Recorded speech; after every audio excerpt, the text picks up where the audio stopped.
it's time for the next chapter. I took about an hour break to do things, eat, take a break from reading. Also, when I watch a TV show on my computer, I end up leaning on my desk and getting this on my arm. Anyway. So last time. What was last time? Oh yeah. We found out I'm an idiot. A double idiot. See, I wish I had just gone with my first instinct and been like, oh yeah, he's a different person, and just stuck with it, but I'm a dumb. Anyway, okay. Next one. Next chapter. Look at how faded, I don't know if you can tell, but this side is more faded than these words. It's really weird how that is. But we're back at Lake Anna, Virginia, and I have to talk really quiet now because it's like 2 a.m. But I want to get as many of these recorded as possible. What is going on with my hair? What is happening? It doesn't matter. I don't care. Chapter 13. Lake Anna, Virginia. They each ran the obstacle course 3 more times and then double-timed it back to the barn for breakfast. They stuffed their faces with eggs and pancakes, then were given 30 minutes to digest their food and make sure their bunks were squared away. Rapp was somewhat relieved that Victor used this time to pester someone else. Then it was off to the pistol range, which was a 2-mile hike back into the woods. It was not a leisurely hike, however. They were given 12 minutes to get to the range and were told that anyone who was late could pack his bags.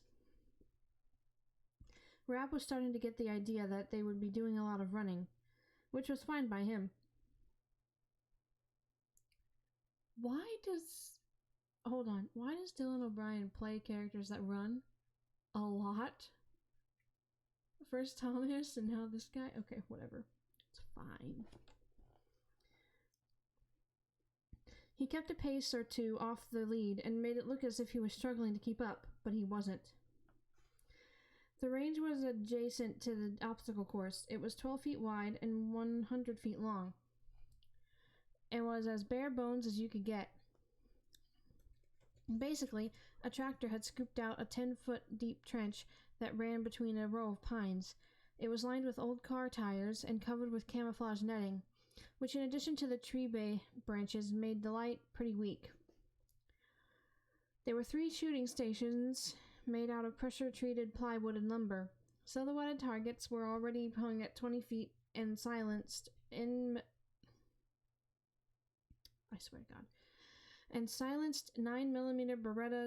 Beretta in... Again. Okay. I can read, I swear to God. And silenced 9mm Beretta 92Fs were loaded and ready to be fired. The first 3 guys stepped up, and when Sergeant Smith ordered them to commence firing, all 3 methodically emptied their rounds into the paper targets. Rapp swallowed hard when they were done.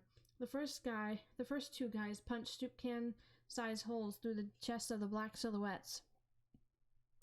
The third target had a nice neat hole about the size of a silver dollar in the center of the face. There was not a stray shot among the 3. Rapp was impressed, but the thing that really surprised him was the reaction of Sergeant Smith. The instructor had a smile on his face.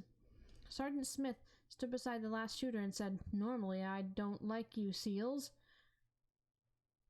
Or, it's capitalized, so maybe SEALs. But god damn. They sure do teach you boys how to shoot. He gave the recruit a sharp slap on the back and ordered the next 3 up. The results were similar, at least as far as the first 2 were concerned. They had both punched nice, neat holes in the chest of their target. Rapp's target, however, looked a little rough. Rapp lowered the pistol and took in his handiwork. He'd only started shooting a few months earlier, and without any actual training from an instructor, the results were lacking. The target looked like a piece of Swiss cheese. Mitch, you're gonna get yelled at. With holes from the chest all the way down to the groin. the groin. Oh no, he's shooting all over the target. He set the heavy Beretta down on the flat plywood surface and grimaced as the instructors fell in, one on each shoulder. Definitely not a SEAL, Sergeant Smith said. Nope, Sergeant Jones replied. Not a D-boy either. Might be a gangbanger, though. That's how those little frickers shoot. Just spray it all over the place and hope they hit a vital organ. Definitely not the way we do things around here, Sergeant Smith said. Son, the taller of the two said, where the F did you learn how to shoot? Rapp cleared his throat and admitted, I don't know how to shoot, Sergeant. You mean you've tried and suck, or you've never been taught? Never been taught, Sergeant. Oh boy. I don't like this. There was an uncomfortable pause while the two instructors tried to figure out what to do. Unfortunately, Victor took the opportunity to throw in one of his asinine comments. He shoots like a girl. Punch him in the throat! Underneath Rapp's bronze skin and his cheeks flushed. He had known that, due to his lack of training, shooting would be one of his weaknesses. Still, it embarrassed him that the others were so much better. Rapp looked to Sergeant Smith and asked, any pointers? He's trying, guys. The shorter man looked up at Rapp and regarded him for a moment before nodding and saying, let's see you do it again. Sergeant Smith handed him a fresh magazine. Sergeant Jones yelled, all right, Victor, you jackass, get up here and show us what you can do. The other five stood back and watched in silence while two fresh targets were put up. Wait, they're shooting at the same... I swear to God if Victor does better than him. Okay. Sergeant Smith stood at Rapp's side and quietly issued instructions. He watched Rapp squeeze off one shot and then reached in to adjust his grip, elbow position, and feet. With each shot, the instructor issued corrections and the grouping of shots grew tighter. This time, the holes were still loose, but at least all of them were in the chest area, as opposed to all over the target. Rapp heard someone giggle and looked over at Victor's target. The clown had shot eyes and a nose in the target, and 5 more shots made a downturned mouth. The remainder of the shots were concentrated in the groin area.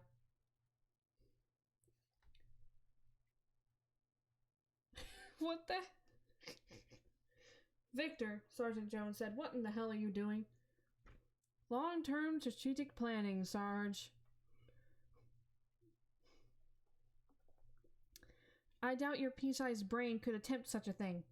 Population control, Victor said, spitting a gob of chew on the ground. Shoot the nuts off all the Hagis and no more baby terrorists. 20 years from now, we declare victory. Brilliant, if I say so myself. Somebody shoot Victor, please. I hate him. Sergeant Jones put his hands on his hips. Put the weapon down, Victor, and step back. The big man did so, and Sergeant Jones continued in a disappointed voice. Since all of you appear to be decent shots, and Victor here thinks this is a joke, we're going to head back over to the O course, where I'm going to run all of you until at least one of you pukes. Our earnest yet respectable virgin will stay here with Sergeant Smith and attempt to learn the basics of pistol shooting. Okay, good. You're not punishing Mitch for something Victor did. Jesus Christ. The big sergeant eyed the group, and when no one moved, he said, well, I guess you ladies would like to do some push-ups first. In a gruff voice, he shouted, assume the position. All 6 men dropped to the ground and got into the plank position. They were told to start, and no one said a word except Victor, who continued to complain as they counted out their punishment. While they worked through their push-ups, Sergeant Smith began instructing Rapp on the finer points of marksmanship. Rapp listened intently, digesting every word. Sergeant Smith told Rapp to aim for the head this time. He slammed a fresh magazine into the hilt and hit the slide release. When you have a fresh magazine in and hit the slide release, a round is automatically chambered. The sergeant offered Rapp the weapon and said, the hammer is back, so she's hot. Not every gun is like that, but that's how the Berettas work. Also, that red dot right there, red means dead. So don't point it at anything unless you're going to don't point it at anything you're not going to shoot at, and always keep that finger off the trigger until you're ready to fire. Got it? Rap nodded. Rap's gonna mess up. And I hope when he messes up, it's pointed at Victor. I hate Victor so much. Okay. Alright, show me that stance. Keep those feet just so. You're a lefty, so put your right foot a few inches in front of your left. Create the power triangle with your arms and place that dot right in the center of the head. Wait, he's a lefty? Okay. That's great. Some guys get all hung up on breathing in versus exhaling, but I don't want you to think about that crap. You're going to need to learn to shoot on the run, so breathing in or out ain't gonna work. The main thing right now is how you squeeze that trigger. Notice how I didn't say pull. Don't pull it. Squeeze it straight back and put a round right through the middle of the head this time. Rap did everything he was told, and the bullet spat from the end of the suppressor. The muzzle jumped, and when it came back down, Rap was staring at a perfectly placed shot. Do it again, Sergeant Smith ordered. Rap squeezed the treasure. Rap squeezed the trigger, and the bullet struck the target half an inch to the right of the first one. Again, the third shot bridged the first and second. Rap fell into a rhythm. He didn't rush it, but he didn't take too much time either. It took him less than 20 seconds to empty the rest of the magazine, and when he was done, all the rounds were within a 6-inch circle. A jagged hole punched through the face of the paper target. Rap breathed a sigh of relief. Sergeant Smith clapped him on the shoulder and said, "You're coachable, kid. Nice work. Let's try this a few more times." Rap was in the midst of reloading the weapon when by chance he turned his head and looked over his left shoulder. About 60 feet away, in the shadows of a big pine, a man was watching him. With the poor light, Rap couldn't be certain who it was, and he thought it might be the guy he'd seen on the porch earlier in the morning. Rap turned back to Sergeant Smith and was about to ask him who he was when he thought better of it. It would be a mistake to confuse a little one-on-one instruction with friendship. Yeah. Okay, so question.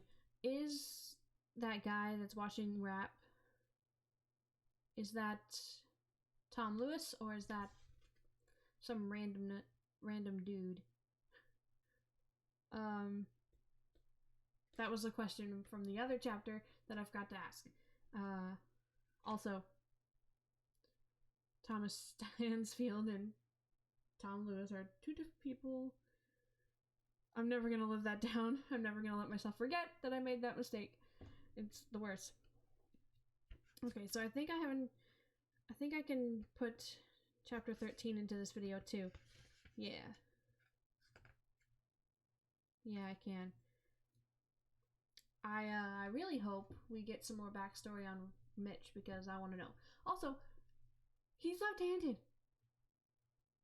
I only know one left-handed person, and that's my cousin, and she's weird as heck.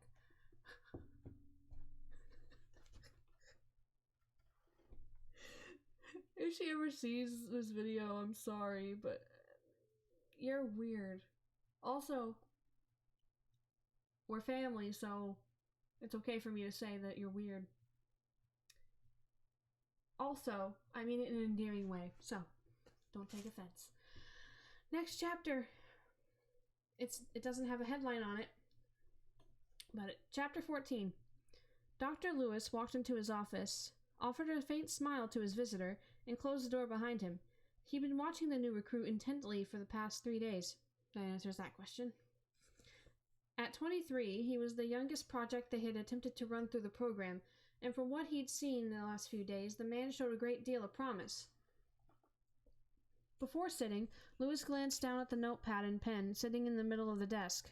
Next to them sat a file with Rap's name written in large black letters. It was impossible to miss, and intentionally so. They knew surprisingly little about the man, but then again, how much could you really know about someone this young, this untested? If he listened to the irascible, Irascible. I'm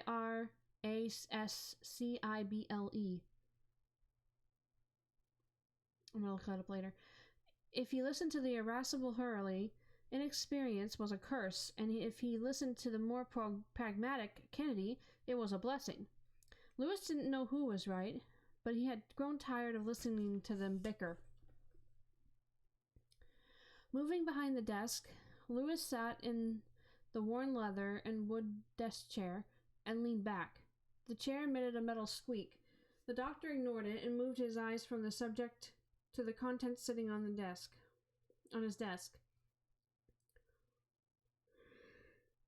Oh my god. There were many tools in his trade, little tricks that could be used to test the people he was assigned to evaluate. Some were subtle, others more overt, but all were designed to help him get a better glimpse into the minds of the men they were recruiting. The file on the desk had been a test. Lewis had spent the last 5 minutes in the basement watching the recruit via a concealed camera. Rapp had sat sphinx-like in the chair. He had glanced at the file only once and then adopted a relaxed posture that spoke of boredom. Lewis didn't know him well enough to gauge whether it was sincere, but there was something about this Mitch Rapp fellow that suggested great possibilities. There was a casualness on the surface that helped mask something far more complex. Lewis considered reaching for the notepad and pen. It was a way of establishing authority and creating stress for the subject, making him feel the pressure of possibly giving incorrect answers. Lewis decided against it. From what he'd witnessed over the last 3 days, it was highly unlikely that the ploy would fluster this one. Nothing else had so far.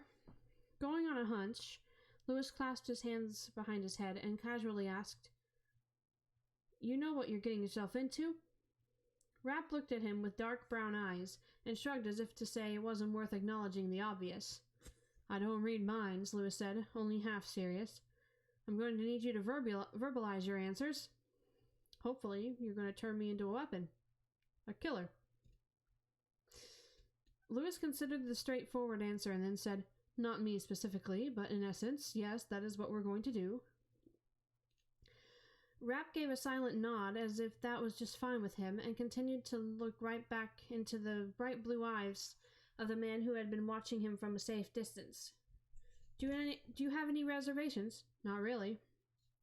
Lewis placed his palm on the desk and, after staring at the back of his hand for a long moment, said, "It would be normal if you did." Rapp cracked a thin smile. "I suppose it would. So do you have any reservations?"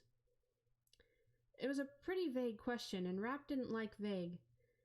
In terms of what? This is a big commitment. Most of your friends are probably taking jobs with Kodak or Xerox.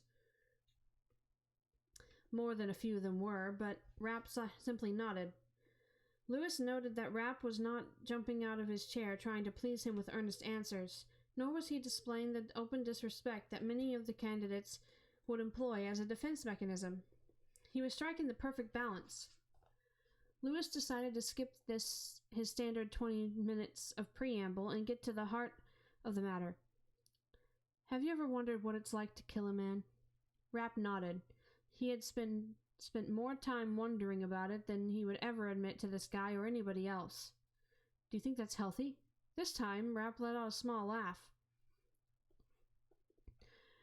Lewis noted the classic deflection technique, but didn't want to seem judgmental, so he smiled along with Rapp. "What's so funny?"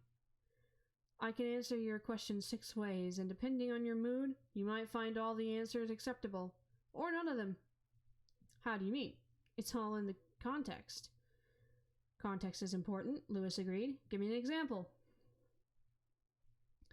Rapp thought about it for a moment and then said, "If I'm lying awake at night, thinking about killing the guy who broke into my car and ripped me off, it's probably safe to say that I have some anger issues and a poor grasp of what constitutes just punishment." Rap put his tanned arm over the back of the chair and looked out the window for a second, wondering how much he should admit. But if I lie awake at night, thinking about sticking a knife through the eye socket of a terrorist who's killed a couple hundred innocent civilians, Rap shrugged, I think that's probably not as far out there. Lewis appreciated the blunt answer. That was blunt? Okay. I guess it was. Wanting a deeper reaction, he asked, God, do you miss your girlfriend? Rap gave Lewis a disappointed look and shook his head. What's wrong? Did I say something that offended you? No, not really. From the look on your face, it would appear that I did. I volunteered for this, but I hate playing all these games. Games? Lewis asked with an arched eyebrow. You're a shrink, right? Rap didn't give him a chance to answer. You've been watching me for the past 3 days. I've noticed that you seem to be paying a lot of attention to me, more so than the others. You choose your words carefully, and you've undoubtedly read that file that's sitting on your desk. You know why I'm here. Lewis hid his surprise that Rap had guessed his profession. It's my job to ask questions. But why would you ask if I miss her? Don't you think that's pretty obvious? So that's why you're here? I'm not here because I miss her. I miss my father, who died when I was 13. I miss my grandparents, and someday I'll miss my mom when she dies. And maybe if I get to know you, I'll miss you too. That's part of life. I'm here for a very obvious reason. One that I'm sure you're already aware of. Lewis noted how he had taken charge of the conversation, but was willing to let this play out. Revenge? I prefer retribution, but it all depends on the definition you choose. Lewis was pleased that he'd made the distinction. He was intimately familiar with the difference between the two words. I'd like to hear your definition.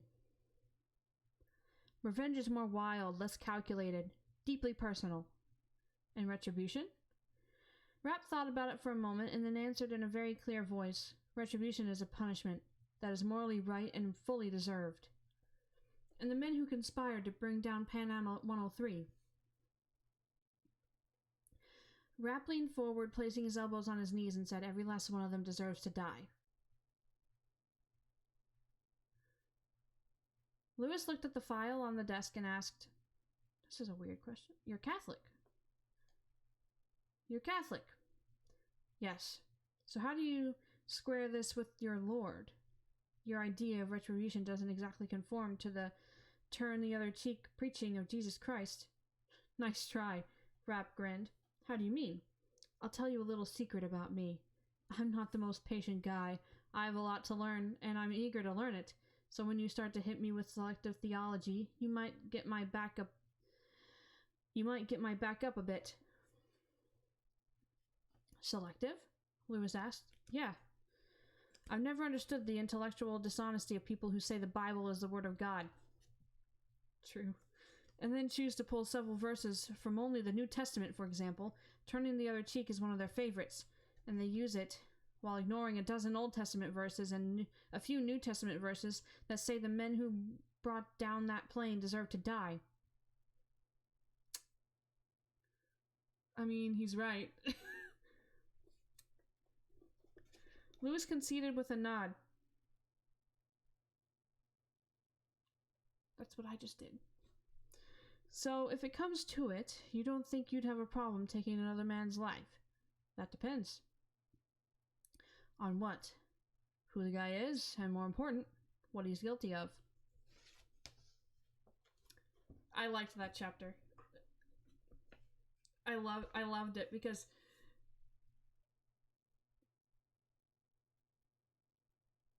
that shows that Mitch and I have like the same mindset when it comes to that. The Bible was inevitably written by man, and man inevitably lied. So you can't just pick and choose Bible verses.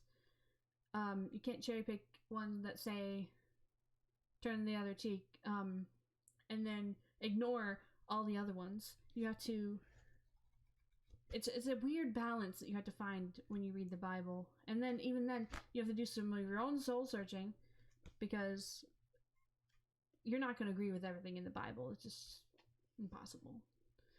But that's neither here nor there. So he's Catholic, or he grew up Catholic.